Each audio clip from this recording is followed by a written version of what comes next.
నమస్తే. ఇన్నాళ్ళు నన్ను సపోర్ట్ చేస్తూ, ఎంకరేజ్ చేస్తూ మీ ప్రేమను నాకు అందిస్తున్న ప్రతి ఒక్కరికి కృతజ్ఞతలు. అలాగే ఈ వీడియో కూడా ఖచ్చితంగా మీకు ఉపయోగపడుతుంది. లైక్, షేర్ అండ్ సబ్స్క్రైబ్ చేసి మీ సపోర్ట్‌ని నాకు అందించండి. అలాగే ఈ వీడియో పట్ల మీకున్న అభిప్రాయాన్ని కామెంట్ సెక్షన్‌లో కామెంట్ చేసి తెలియజేయండి. ఇప్పుడు వీడియోని చూద్దాం. నమస్తే. Welcome to our channel. నేను పద్మిని. ప్రస్తుతం మనతో పాటు ప్రముఖ ఆధ్యాత్మికవేత్త, జ్యోతిష పండితులు, అమ్మవారి సేవకులు, దత్త గణపతి ఉపాసకులు మురళీధర శర్మ గారు మనతో పాటు ఉన్నారు. మాట్లాడదాం. నమస్కారం అండి. మహాదేవ శ్రీమాత్రే నమః. ముందుగా మీకు కొంచెం ముందుగానే చెప్తున్నాను, ఉగాది శుభాకాంక్షలు. సంతోషం అమ్మ. క్రోధినామ ముందుగానే చెప్పాలి కనుక ఖచ్చితంగా. ఖచ్చితంగా మనం ముందుగానే వారికి చెప్పుదాము. క్రోధినామ సంవత్సరం ఈ సంవత్సరం పేరు. అంతే. క్రోధి కొంచెం భయానకంగా అనిపిస్తోంది. మరి ఆ నామాన్ని ఏమైనా అది సార్థకం చేసుకుంటుందా? భయపడాల్సిన అవసరం లేదా? భయపడాల్సినటువంటి అవసరం లేదు. చాలా అంటే చాలా అద్భుతంగా ఉన్నది. మొత్తం అన్ని బాగున్నది. అవునా? అన్ని ఎలా బాగుంటాయి? కొన్ని బాగుంటాయి, కొన్ని బాగోవు కదా. బాగా లేవు. ఒకటి బాగా లేదనుకుంటే మరొకటి బాగుంటుంది. అంటే ఏది రాశి అని కాదు, వారికి మన నడిచేటువంటి పరిస్థితులలో ఏదో ఒక మైనస్ జరుగుతుందంటే మరొక ప్లస్ జరగడము. ఎందుకంటే గత 2 సంవత్సరాలు అవుతుంది గురువు మారక. మాక్సిమం సంవత్సరం మీద 8-10 నెలలు అయిందమ్మా. ఎందుకు అంటే ఇటు వక్రం వచ్చి ఒక 3 నెలలు ఉండిపోయింది. అదొకటి. కనుక మాక్సిమం ఒక 1.5 year అబౌవ్ అయిందంటే ఈ 1.5 year లో ఎంతమంది స్ట్రక్ అయిపోయి ఉన్నారో వారందరికీ కూడా ఇప్పుడు రిలీజ్ అంటే రైట్. అయితే ఇప్పుడు ఒకసారి గ్రహస్థితిని చెప్పేసుకుందాము, దాని తర్వాత రాశి ఫలాల్లోకి వెళ్దాం. తప్పకుండా చెప్పండి. మనకు ఏప్రిల్ 9వ తారీఖు నాడు అమావాస్య, అటు పిమ్మట క్రోధినామ సంవత్సరం మొదలవుతూ ఉన్నది కనుక ఒక 10-15 రోజులు 20 రోజుల తర్వాతనే గురుగ్రహము ప్రజెంట్ మాత్రము మేషంలో ఉన్నాడు.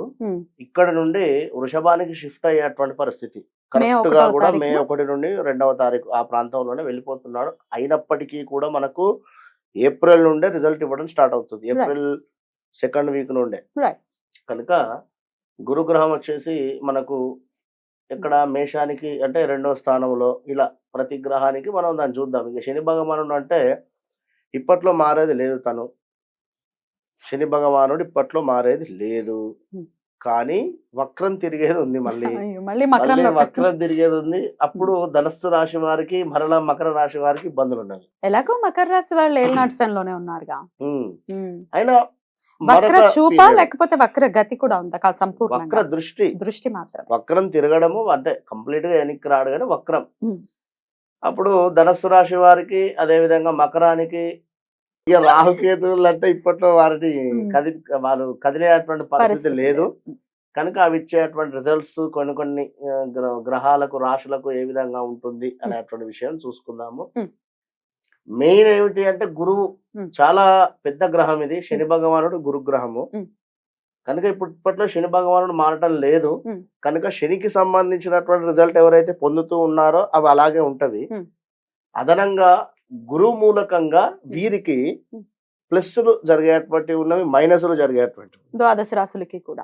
ఇంకా మిగతా గ్రహాలు కూడా అనుమానం రావచ్చు. మిగతా గ్రహాల వాటి సంచారం ఎలా ఉంటుంది? సూర్యుడు ఏమిటి అంటే మనకు నెల మారడము, చంద్రుడు ప్రతిరోజు రోజున్నరలో మారేటువంటి పరిస్థితి. శుక్రుడు వచ్చేసి మనకు 18 to 22 days లోపే. కుజుడు వచ్చేసి మనకు మాక్సిమము నెల కంటే ఎక్కువనే ఉంటాడు. 40 రోజులు 41 రోజులు అట్లా ఉంటాడు. ఇలా గ్రహాలన్నీ అవి మారుతూ ఉంటవి. బుధుడు కూడా అంతే. 20 to 30 days లోపే మారుతాడు. ఇవన్నీ అంటే ఇక వాటి రిజల్ట్స్ అవి ఇస్తవి. కానీ మెయిన్ ఏమిటంటే మనకి ఇవే. మెయిన్ ఏమిటి అంటే మనకి ఇచ్చేది గురువును శని మాత్రమే. ఇక సూర్యుడు మారేటువంటి సందర్భంలో కొన్ని డిస్టర్బెన్స్ అయినప్పటికీ కూడా మోస్ట్ ఎవరైనా కూడా ఒక పర్మనెంట్ జాబ్ కానీ, లేదా ఒక హౌస్ కట్టుకోవాలన్నటువంటి ఆలోచన కానీ, లేదా ఒక వివాహం కానీ, విదేశీ ప్రయాణం కానీ, ఇలాంటివి పర్మనెంట్గా ఉండేటువంటివి వీళ్ళు ఇచ్చేస్తారు. పర్మనెంట్ సొల్యూషన్స్ వీళ్ళు ఇస్తారు. ఇప్పుడు ఉదాహరణకు సూర్యుడు మారాడు అనుకుందాం. ఎగ్జాంపుల్, సూర్యుడు ఏమిటి? గొడవలకు కారకుడు. అదేవిధంగా గౌట్ రిలేటెడ్ ఏమైనా ఎగ్జామ్స్ రాస్తూ ఉంటే అందులో చక్కగా వీరు ఉత్తీర్ణులు కావడానికి కానీ ఇవన్నీ కూడా ఉపయోగపడుతూ ఉంటాడు. ఇలా శుక్రుడు ఏమిటి? కలత్రకు కారకుడు. అది కొంచెం ఉండేటువంటి స్థానాలు ఇక్కడ మనకు ఆ, ఈ కేతు. ఓకే అదే కేతు ఉండేటువంటి స్థానంలో మనకు కన్యలో కన్య. శుక్రుడు నీచబడుతూ ఉంటాడు. ఉమ్. ఇక్కడ ఉన్నట్టయితే మీనరాశి వారికి కాస్త ఇబ్బందులు ఇట్లా అదొక 1 మంత్ పీరియడ్. కానీ ఇది ఏమిటంటే మనకు 1 long year, period. 1.5 year long period. Long period మనకు పర్మనెంట్ గా వెల్ సెటిల్డ్ ఇచ్చేటువంటి గ్రహాలు రైట్. కనుక సరే మరి ద్వాదశ రాశులకి కూడా ఈ క్రోధినామ సంవత్సరం ఎలా ఉండబోతుందో చూద్దామండి. తప్పకుండా అమ్మా, మరి కర్కాటక రాశి వారికి ఎలా ఉండబోతోందండి క్రోధినామ సంవత్సరం? తప్పకుండా అమ్మా. కర్కాటక రాశి వారిని చూసుకున్నట్టయితే వీరికి ఆల్రెడీ కూడా అర్ధాష్టమ శనిలోనే వీరు ఉండడం జరుగుతున్నది అనేటువంటి విషయాన్ని గమనించుకోండి. మరి ఇక్కడ ఈ యొక్క గురుగ్రహము మీకు 11వ స్థానంలో ఉండడం జరుగుతూ ఉన్నది. 11వ స్థానంలో మీకు గురువు ఉండడం చేత అద్భుతాలు జరిగేటువంటి పరిస్థితి కూడా ఉంది అనేటువంటి విషయాన్ని గమనించుకోవాలి కర్కాటక రాశి వారు. మరి అంతా అనుకూలంగానే ఉంటుంది. ఒక శని భగవానుని వలనే కొన్ని ఇబ్బందులు ఉన్నవి. అవి హెల్త్ రిలేటెడా లేదా మనీ రిలేటెడా అనేటువంటిది ఒకసారి మీరు తెలుసుకోండి.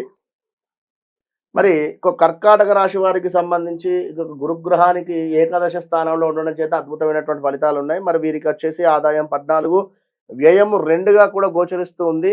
ఈ యొక్క విషయాన్ని చూడండి, గమనించుకోండి. అదేవిధంగా అంతా అనుకూలంగా గోచరిస్తూ ఉంది.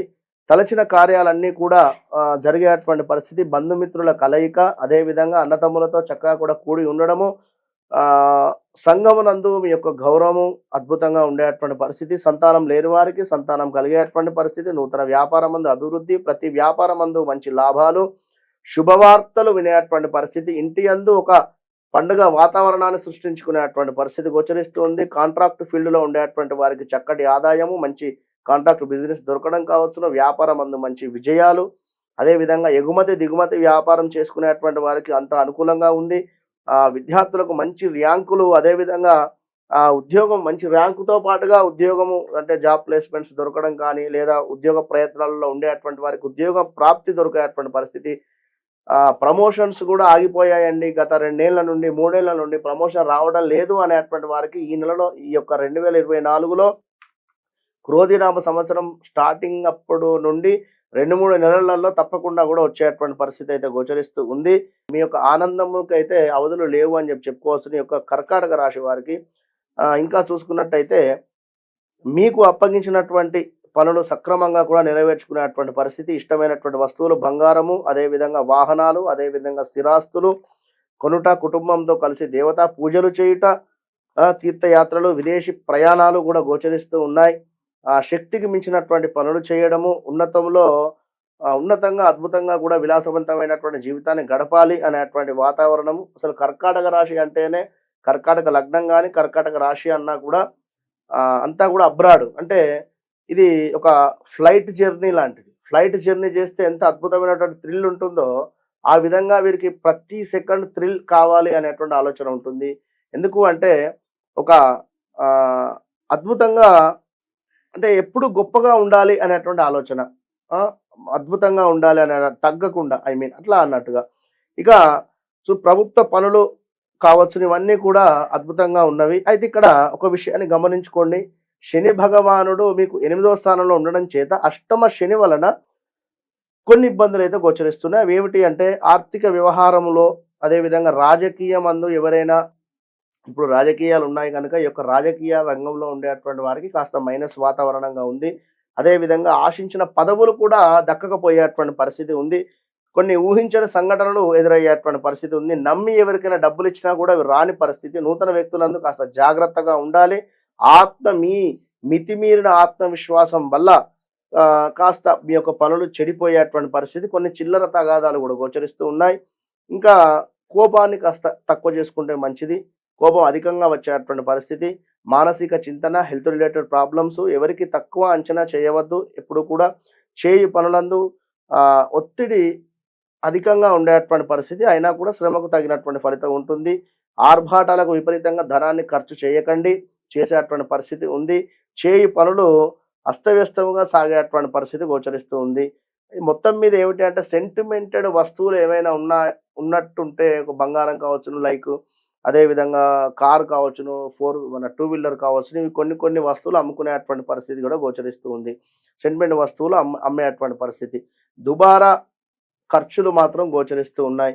ఎవరో మిమ్మల్ని వ్యాపారం అందు కానీ లేదా ఇంకేదైనా వ్యాపారం పేరిట కానీ మోసగించేటువంటి పరిస్థితి కూడా గోచరిస్తూ ఉంది. నమ్మిన వారి నుండే మోసపూరితమైనటువంటి వాతావరణం ఎదురయ్యేటువంటి పరిస్థితి ఉంది. మీరు తప్పకుండా కూడా కర్కాటక రాశి వారు, నేను ప్రతి నెల ప్రిడిక్షన్స్లో చెప్తూనే ఉన్నాను, మనకు మహాన్యాసపూర్వక శని పాశుపతం చేసుకోండి అని చెప్పి, తప్పకుండా కూడా ఈ యొక్క కర్కాటక రాశి వారు మహాన్యాసపూర్వక శని పాశుపతం 100% చేసుకోవాలి. బయట ఎక్కడ చేసుకున్నా కూడా వీరికి 20-30 వేల రూపాయలు ఖర్చు అవుతుంది. కేవలం 2500కే మన దగ్గర చేసేటువంటి పరిస్థితి ఉంది. అది 3 టైమ్స్, ఇంకా నెలలో 3 సార్లు హోమం చేసేటువంటి పరిస్థితి ఉంది. కనుక చేయించుకోండి, తప్పకుండా కూడా మంచి ఫలితాన్ని పొందాలి అని చెప్పి మనస్ఫూర్తిగా కూడా కోరు. అదే విధంగా శని స్తోత్రము కావచ్చును, శ్రీరామ ఆపదుద్ధారక స్తోత్రము, ఇవన్నీ కూడా మీరు కంటిన్యూగా చేసుకుంటూ ఉండండి. ఖచ్చితంగా కూడా ఒక 3 మంత్స్లో మంచి ఫలితం ఉంటుంది. మహాదేవ శ్రీమాత్రే నమః. రైట్, చాలా చక్కగా మాకు తెలియజేశారు. ఇక నెక్స్ట్ ఎపిసోడ్ లో సింహరాశి గురించి మాట్లాడుకుందాం. నమస్కారం. మహాదేవ.